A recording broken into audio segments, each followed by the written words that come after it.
سلام به همه. امروز میخوام درباره دنیای جذاب اکوسیستم اینترنتی و نحوه استفاده از QDROP صحبت کنم. اگه به ارزهای دیجیتال علاقه دارید، این ویدیو رو دوست خواهید داشت. بریم سراغش. QDROP یه برنامه ایردراپ منحصر به فرده که توی اکوسیستم اینترنتی اجرا میشه. این برنامه برای توزیع توکن‌ها بین کاربران به صورت کارآمد و عادلانه طراحی شده. حالا میپرسید چطوری کار میکنه؟ خب، QDROP از ترکیبی از قراردادهای هوشمند و پروتکل‌های غیر متمرکز استفاده میکنه تا مطمئن بشه هر شرکت کننده سهم عادلانه خودش رو دریافت میکنه. شما فقط کافیه توکن‌های اینترنتی رو توی کیف پولتون نگه دارید و به صورت خودکار واجد شرایط دریافت پاداش‌های QDROP میشید. حالا بیاید QDROP رو با بقیه برنامه‌های ایردراپ مقایسه کنیم.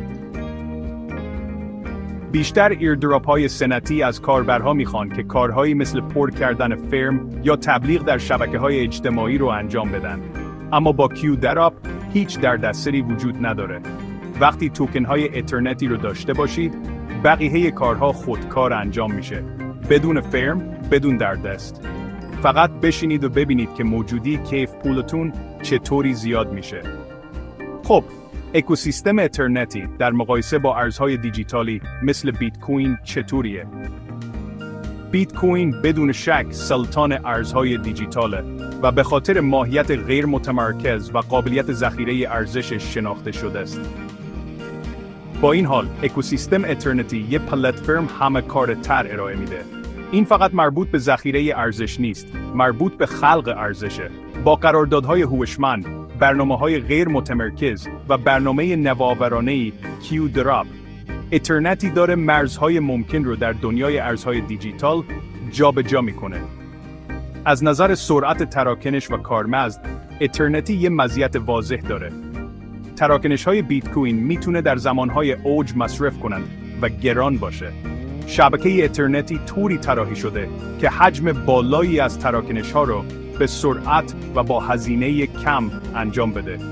این باعث میشه که برای استفاده روزمره و همچنین سرمایه‌گذاری بلند مدت یک گزینه جذاب باشه.